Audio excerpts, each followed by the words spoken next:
Hello. ठीक है।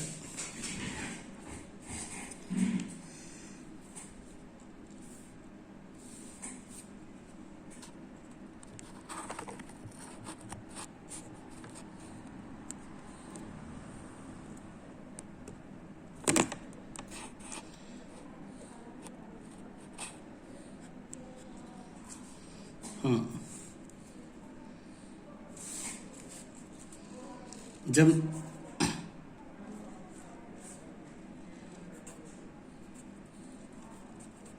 Uniform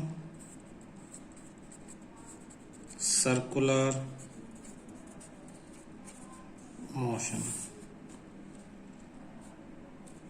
chapter 8, class 9th. When an object moves on a circular path,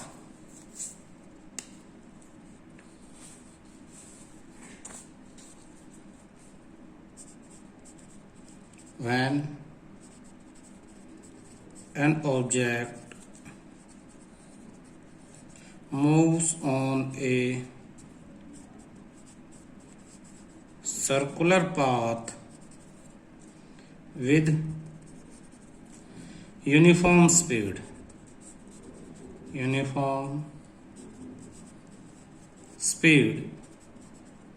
the motion is called uniform circular motion. For example,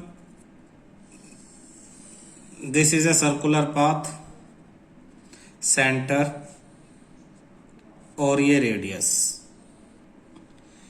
circle of radius r, then speed in a uniform circular motion equal to distance upon time. In this case, distance is equal to circumference upon time, and circumference of the circle, formula क्या है circumference का, 2 pi r upon t. ये speed in a uniform circular motion, ये आपका formula है.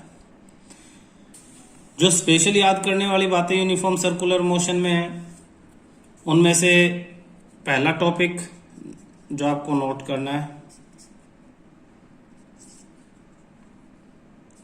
Uniform circular motion is always an accelerated motion. Uniform circular motion हमेशा accelerated motion होता है. एक्सेलरेशन कभी भी इसमें जीरो नहीं होती. एक्सेलरेशन कभी भी जीरो नहीं होती. रीजन क्यों? एक्चुअली हमें मालूम है, we know that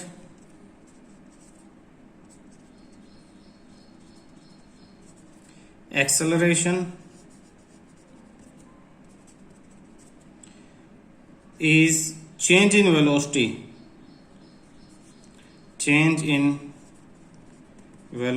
per unit time, and velocity is speed with direction.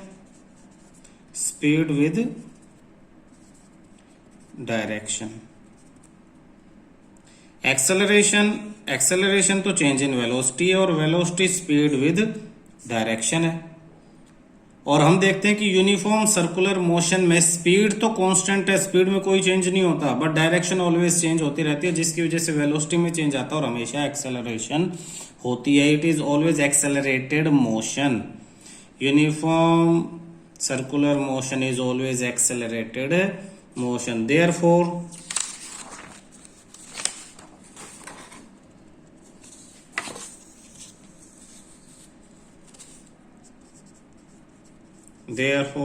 due to change in direction at every point,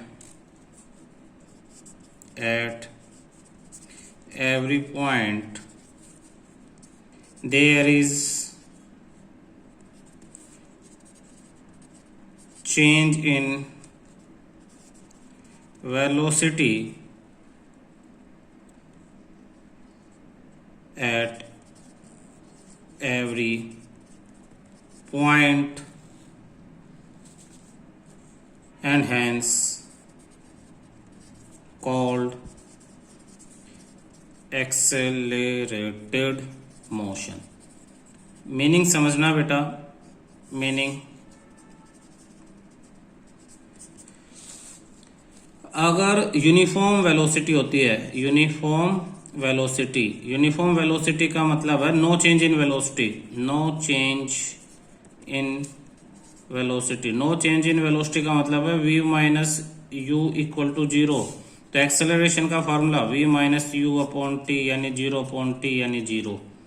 यानी अगर यूनिफॉर्म वेलोसिटी है तो एक्सेलरेशन क्या होगी, 0 होगी। But in circular motion, uniform circular motion में वेलोसिटी यूनिफॉर्म नहीं है, वेलोसिटी नॉन यूनिफॉर्म वेलोसिटी है। स्पीड यूनिफॉर्म है, स्पीड जो है वो यूनिफॉर्म है, बट डायरेक्शन जो है वो डायरेक्शन ऑलवेज चेंज। आप देखोगे ऑलवेज चेंजेस। सर्कुलर मोशन में डायरेक्शन हमेशा बदलती रहती है, घूमता रहता है पार्टिकल, और इन दोनों की वजह से नॉन यूनिफॉर्म वेलोसिटी जनरेट होती है। नॉन यूनिफॉर्म वेलोसिटी जो है वो जनरेट होगी, और नॉन यूनिफॉर्म वेलोसिटी हमेशा एक्सेलरेटेड मोशन होती है, यानी ऑलवेज एक्सेलरेशन हमेशा होगा। ये टॉपिक ध्यान रखना, बहुत इंपॉर्टेंट टॉपिक है, क्वेश्चन पूछा जाएगा। यूनिफॉर्म एक्सेलरेशन, यूनिफॉर्म मोशन जो है सर्कुलर मोशन वो एक्सेलरेटेड है या नहीं है ऑलवेज एक्सेलरेटेड है। क्यों है, एक ही पॉइंट में अगर हम लिखेंगे because direction always changes. Exact answer ये because direction always changes in this motion. तो 1 मार्क्स में यही आएगा, क्योंकि डायरेक्शन चेंज होती रहती है जिसकी वजह से नॉन यूनिफॉर्म वेलोसिटी जनरेट होगी, और नॉन यूनिफॉर्म वेलोसिटी जो है उसकी वजह से एक्सेलरेशन जो है वो होगा आपका। ठीक है, नेक्स्ट इसके बाद कुछ टॉपिक हैं जैसे centripetal force. What is centripetal force and what is centrifugal force. 2 type की फोर्स हैं जो यूनिफॉर्म सर्कुलर मोशन के लिए रिस्पॉन्सिबल हैं।